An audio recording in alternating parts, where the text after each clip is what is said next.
আসসালামু আলাইকুম। লার্নিং ইনসাইটে সকলকে স্বাগতম জানাচ্ছি। তো আপনাদের রবীন্দ্র বিশ্ববিদ্যালয় অর্থাৎ জিএসটির অন্তর্ভুক্ত আরেকটি বিশ্ববিদ্যালয় রবীন্দ্র বিশ্ববিদ্যালয়ের ভর্তি বিজ্ঞপ্তি প্রকাশিত হয়েছে এবং এই ভর্তি বিজ্ঞপ্তিতে জিপিএ মার্ক কত কাউন্ট করা হবে, সেকেন্ড টাইম আছে কিনা, আসন সংখ্যা কতটি আছে, বিভাগ কতটি আছে, আবেদনের সময়সীমা, এই সার্বিক যে বিষয় আছে সকল বিষয় নিয়ে আমরা আজ আলোচনা করব। তো প্রথমে আমরা বেসিক কিছু ইনফরমেশন দেখে নিব, তারপরে আমরা ডিরেক্ট সার্কুলারে চলে যাব। সার্কুলারটা আমাদের সামনে আছে। আমরা প্রথমে বেসিক কিছু বিষয় সম্পর্কে জানবো, তারপরে আমরা আসলে সার্কুলার নিয়ে আলোচনা করব।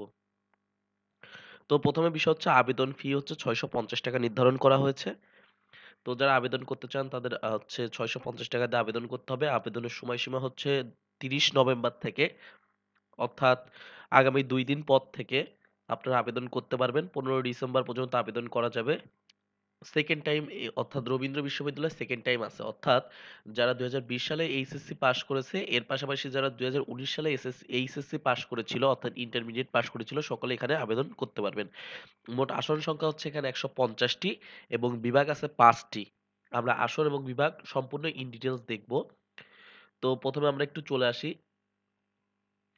ওকে, তো আপনারা দেখতে পাচ্ছেন রবীন্দ্র বিশ্ববিদ্যালয় সিরাজগঞ্জে এবং শাহজাদপুর সিরাজগঞ্জে আপনাদের রবীন্দ্র বিশ্ববিদ্যালয়। তো রবীন্দ্র বিশ্ববিদ্যালয়ে 4টি অনুষদ আছে, অর্থাৎ 4টি ফ্যাকাল্টি আছে এবং 5টি ডিপার্টমেন্ট আছে। ঠিক আছে? আহ, আপনাদের মোট 4টি ফ্যাকাল্টি আছে এবং 5টি ডিপার্টমেন্ট আছে এবং এই 5টি ডিপার্টমেন্টে আপনারা গ্রাজুয়েশন করতে পারবেন এখান থেকে। এবং কি কি ডিপার্টমেন্ট আছে বা বিষয়ের উপর আপনারা পড়াশোনা করতে পারবেন আমরা দেখব। তো প্রথমে বলা 2017 অথবা 18 সালে যারা এসএসসি দিয়েছে এবং যারা ইন্টার পাস করেছে 2019 ও 20, অর্থাৎ যারা ফার্স্ট টাইমার আছে সেকেন্ড টাইমার আছে উভয় এখানে ভর্তির সুযোগ পাবেন। আহ, এর মধ্যে যে সকল শিক্ষার্থী জিএসটির গুচ্ছভুক্ত বিশ্ববিদ্যালয় পরীক্ষায় প্রথম বর্ষে, অর্থাৎ আপনারা যারা জিএসটি ভর্তি পরীক্ষায় অংশগ্রহণ করেছেন যে স্কোরই পান সকলে এখানে আবেদন করতে পারবেন, এটা প্রথম বিষয়। অর্থাৎ এখানে কোনো নাম্বারের কোনো ধরনের কোনো রিকোয়ারমেন্ট নেই, অর্থাৎ কোনো পাস নাম্বার নেই যে 30-এর উপরে যারা পেয়েছেন তারা এখানে আবেদন করতে পারবেন, এই ধরনের কোনো কন্ডিশন নেই। তো পরবর্তী আমরা একটু অনুষদগুলো দেখবো, এর পাশাপাশি ডিপার্টমেন্টগুলো দেখবো। তো এখানে 4টি অনুষদের কথা বলা হয়েছে। প্রথমেই 4টি ফ্যাকাল্টি, এই যে আমরা 4টি ফ্যাকাল্টি দেখতে পাচ্ছি, একটা কলা ফ্যাকাল্টি এবং আর্টস এর আরেকটা ফ্যাকাল্টি সামাজিক বিজ্ঞান অনুষদ, তারপর বিজনেস ফ্যাকাল্টি, আরেকটা সঙ্গীত ও নৃত্যকলা, অর্থাৎ সায়েন্স বেসড কিন্তু কোনো ডিপার্টমেন্ট রবীন্দ্র বিশ্ববিদ্যালয়ে নেই, কিন্তু কমার্সের জন্য বিবিএ করার সুযোগ আছে। সায়েন্স বেসড আপনার ডিপার্টমেন্ট নেই এর মানে এই না যে এই ইউনিটে যারা পরীক্ষা দিয়েছেন তারা এখানে আবেদন করতে পারবেন না, তারা আবেদন করতে পারবেন, তার মানে তারা সায়েন্সে পড়ার সুযোগ পাবেন না, আর্টসে অথবা কমার্সে পড়তে হবে। তো কলা এর প্রথম ডিপার্টমেন্ট রবীন্দ্র অধ্যয়ন, যেখানে আপনাদের 30টা সিট আছে অ্যাকচুয়ালি। রবীন্দ্র অধ্যয়ন সাবজেক্টের উপরে 30টা সিট আছে এবং সাংস্কৃতিক ঐতিহ্য ও বাংলাদেশ অধ্যয়নের উপরে 35টা সিট আছে এবং আপনারা আবেদন ফি 650 টাকা এবং যেহেতু 650 টাকাই দিছে তার মানে 650 টাকা দিয়ে আবেদন করা যাবে এবং সাবজেক্ট চয়েস গুলো দেওয়া যাবে। ঠিক আছে? ওকে, তো রবীন্দ্র অধ্যয়ন সাংস্কৃতিক ঐতিহ্য ও বাংলাদেশ অধ্যয়ন অর্থনীতি এবং ম্যানেজমেন্ট স্টাডিজ বিভাগে কোনরূপ শর্ত না রেখে, অর্থাৎ এখানে আপনাদের সবগুলো একসাথে করে দিচ্ছে। ঠিক আছে? এই যে এই পর্যন্ত সঙ্গীত বাদে, সঙ্গীতের ক্ষেত্রে আলাদা কিছু রিকোয়ারমেন্ট দিবে। তো সঙ্গীতের আগ পর্যন্ত, অর্থাৎ যারা ইকোনমিক্সে পড়তে চান, যারা ম্যানেজমেন্টে পড়তে চান এবং সাংস্কৃতিক ঐতিহ্য বাংলাদেশ অধ্যয়ন নিয়ে যারা পড়তে চান এবং রবীন্দ্র অধ্যয়ন নিয়ে যারা পড়তে চান, আমি মার্ক করে দিয়েছি, এই যে আমি একটু বোল্ড করে দিই আরো, এই যে এতটুকু। ঠিক আছে? তো এই সম্পর্কিত এখানে বলা আছে এইসব ক্ষেত্রে কোনো ধরনের কোনো রিকোয়ারমেন্ট নেই। ঠিক আছে? ওকে, তো বলা আবেদনকারীদের জিএসটি গুচ্ছভুক্ত ভর্তি পরীক্ষায় প্রাপ্ত নম্বর ও এসএসসি এইচএসসি জিপিএ, অর্থাৎ এখানে আপনাদের মেরিট লিস্ট প্রস্তুত করা হবে তো আপনাদের মেরিট লিস্ট তৈরি করা হবে গুচ্ছের নাম্বার প্লাস এসএসসি এইচএসসি যে জিপিএ নাম্বার আছে এই দুইটা যোগ করে মেরিট লিস্ট করা হবে। এবং জিপিএ নাম্বারটা কিভাবে কাউন্ট করবেন, জিপিএ নাম্বারটা দ্বিগুণ, জাস্ট জিপিএ 5 পেয়েছেন, একটু লিখে দিই, জিপিএ 5 পেয়েছেন এসএসসিতে, জাস্ট 2 দিয়ে গুণ দেন, আপনার নাম্বার হচ্ছে 10। এইচএসসিতে জিপিএ 5 পেয়েছেন, একে জাস্ট 2 দিয়ে গুণ দেন, অর্থাৎ হচ্ছে 20। 10, ঠিক আছে? তো টোটাল হলো কত? 20। এই হচ্ছে আপনাদের অলমোস্ট হচ্ছে যে বিষয়টা ছিল জিপিএ কাউন্ট, কিভাবে কাউন্ট করবেন, এটা হচ্ছে জিপিএ। তো আমরা পরবর্তীতে দেখবো আসলে কত নাম্বার পেলে এখানে আমাদের ভর্তি হওয়ার সুযোগ পাবো, ঠিক আছে? তারপরে বলা হচ্ছে বিশ্ববিদ্যালয় কর্তৃক নির্ধারিত এ ইউনিট, বি ইউনিট এবং সি ইউনিটের আহ, শিক্ষার্থীদের মধ্যে বিভাগ ভিত্তিক আসন বন্টন করা হবে, ঠিক আছে?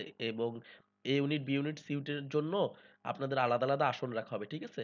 তো আপনাদের চিন্তার কিছু নেই, আপনাদের আলাদা আলাদা আসন থাকবে, সবার জন্য কিছু আসনের কোটা ভিত্তিক কিছু ব্যবস্থা থাকবে। পরবর্তীতে আমরা যে লাস্ট ডিপার্টমেন্টে চলে আসবো, এটা হচ্ছে সঙ্গীত। তো তার আগে বলে রাখি, যাদের স্কোরটা লো আছে তারা কিন্তু এখানে অ্যাপ্লাই করতে পারেন, অর্থাৎ যাদের 50-এর নিচে আছে বা হচ্ছে সায়েন্স, আর্টস এবং কমার্স উভয়ের ক্ষেত্রে বলি, আর সায়েন্সের ক্ষেত্রেও বলি একটা কথা, বেশি স্কোর দরকার হবে কমার্সের জন্য, কমার্সের থেকে 5 স্কোর কম দরকার হবে আর্টসের জন্য, তার থেকে 5 স্কোর কম দরকার হবে সায়েন্সের জন্য। এটা সবসময়ের জন্য প্রযোজ্য, ঠিক আছে? আরো কমতে পারে, ঠিক আছে? তো সবচেয়ে বেশি স্কোর দরকার হবে কমার্সের জন্য। তো কমার্সের এখানে স্কোর 45 থেকে 50-এর ভিতর থাকলে, তো কমার্সের জন্য এখানে ভর্তি হওয়ার জন্য যেহেতু আপনার হচ্ছে 45 থেকে 50 থেকে 45-এর ভিতর যদি স্কোর থাকে কারোর, 50-এর আশেপাশে থাকা সম্ভব, 45 পর্যন্ত না আসার সম্ভাবনাও আসতে পারে, আবার আসতেও পারে। তো আমরা এখানে ধরে নিচ্ছি 50 হচ্ছে, 50 হচ্ছে আমার সেফ জোন, ঠিক আছে? তো আমি 50 আমি সবসময় রাখি, কিন্তু অনেকে 50 বললে হয়তো এপ্লাই করবে না, এই জন্য বলে রাখতেছি 45 পর্যন্ত আসতে পারে। তো 50 থেকে 45, এবং আর্টসের ক্ষেত্রে হচ্ছে 40 থেকে 45 এর নিচেও আসতে পারে, এবং সায়েন্সের জন্য এর নিচেও এপ্লাই করতে পারবেন। আপনাদের সায়েন্সের জন্য বিভিন্ন বিশ্ববিদ্যালয় 40-35 পর্যন্ত টানবে, ঠিক আছে? তো এটা হচ্ছে বিষয় কাটমার্কের ব্যাপারটা। এবং হচ্ছে পরবর্তীতে আমরা দেখব হচ্ছে নেক্সটে সঙ্গীত ডিপার্টমেন্টে কি কি কন্ডিশন আছে। তো সঙ্গীত ডিপার্টমেন্টে যদি ভর্তি হতে চান, বলা হচ্ছে সঙ্গীত বিভাগে আবেদনকারীদের গুচ্ছ ভর্তি পরীক্ষায় প্রাপ্ত নম্বর, এসএসসি এবং এইচএসসি চূড়ান্ত মেধা তালিকা প্রস্তুত করা হবে এবং 2 দিয়ে গুণ করা হবে। তো এটা হচ্ছে বিষয়। আগে যতটুকু বলছি সেম, যেভাবে জিপিএ কাউন্ট করা হয়, যেভাবে ভর্তি পরীক্ষা আপনাদের নাম্বার এবং জিপিএ এর ভিত্তিতে হচ্ছে আপনাদের মেরিট লিস্ট প্রিপেয়ার করা হবে সেম। জাস্ট এখানে হচ্ছে আপনারা সব জায়গায় দেখবেন যারা হচ্ছে চারুকলা বা হচ্ছে সঙ্গীতে ভর্তি হতে চায় তাদের আলাদা করে একটা ব্যবহারিক পরীক্ষা বা মৌখিক পরীক্ষা নেয়। তো এখানেও সেম বিষয় বলা হচ্ছে, একটা ব্যবহারিক পরীক্ষা অথবা মৌখিক পরীক্ষায় অংশগ্রহণ করতে হবে। তো আর নিচের যে কথাগুলো ছিল আমরা অলরেডি বলে দিয়েছি। তার সাথে একটা এক্সট্রা ইনফরমেশন আছে, সেটা হচ্ছে আপনাদের আবেদন করার হচ্ছে ওয়েবসাইটের ঠিকানা। তো আবার একটু রিপিট করে দিই, আবেদনের সময়সীমা হচ্ছে 30 নভেম্বর থেকে 15 ডিসেম্বর পর্যন্ত, এবং ফর্মের মূল্য হচ্ছে 650 টাকা। এবং বলা হচ্ছে আবেদনের নিয়মাবলী, আমরা একটু বড় করে দিয়ে, ওকে। তো এখানে দেখেন কি বলা আছে, www.rub.ac.bd, অর্থাৎ rub.ac.bd, এই ওয়েবসাইটে যদি আপনারা ঢুকেন, অথবা admission.rub.ac.bd, তো এই লিংকে যদি আপনারা ঢুকেন, তো এখান থেকে আপনারা হচ্ছে আবেদন এখান থেকে সরাসরি আপনারা আবেদন করতে পারবেন, পেমেন্ট করতে পারবেন, এবং আপনাদের হচ্ছে যে আপডেট আছে, আপনাদের মেরিট লিস্ট এসেছে কিনা, আপনাদের নেক্সট হচ্ছে ভাইবার ডেট কবে, সবকিছু এই ওয়েবসাইটের মাধ্যমে জানাই দেওয়া হবে, ঠিক আছে? তো rub.ac.bd অথবা admission.rub.ac.bd, এই দুটো ওয়েবসাইটে আপনারা আপনাদের যে কোনো অ্যাডমিশন নিবেনও এখানে, ঠিক আছে? আবেদনের আপডেট বা হচ্ছে আপনাদের অ্যাপ্লিকেশন প্রসেস সবকিছু এখানেই হবে। তো এইটা হচ্ছে ওভারঅল বিষয়, এবং হচ্ছে এর পাশাপাশি আপনারা জানেন আমার চ্যানেলে হচ্ছে আহ, সকল বিশ্ববিদ্যালয়ের অ্যাডমিশনটা ইন ডিটেলস দেওয়া আছে, অ্যাডমিশনের সার্কুলার গুলো। তো আমি এন্ড স্ক্রিন প্লাস আই বাটনে অ্যাড করে দেবো, আপনারা ওইগুলোও দেখে নেবেন। এর পাশাপাশি হচ্ছে যারা যারা রেজাল্ট রিচেক করছিলেন তাদের ব্যাপারে হচ্ছে আপডেট দেওয়া আছে, যে কবে ফলাফল দিবে। এবং এর পাশাপাশি হচ্ছে আমি আজকে রাতে আপনাদের যে কটা বিশ্ববিদ্যালয় আছে, ভর্তি বিজ্ঞপ্তি প্রকাশিত হয়েছে বা ভর্তি বিজ্ঞপ্তি প্রকাশ হওয়ার জন্য অপেক্ষমান আছে, সকল বিশ্ববিদ্যালয় আসলে কত স্কোরে চান্স পাওয়ার সুযোগ থাকবে, এই ব্যাপারে আমি ইন ডিটেলস একটি ভিডিও করে আপনাদের জানিয়ে দেবো। তো সকলে ভালো ও সুস্থ থাকবেন। আল্লাহ হাফেজ।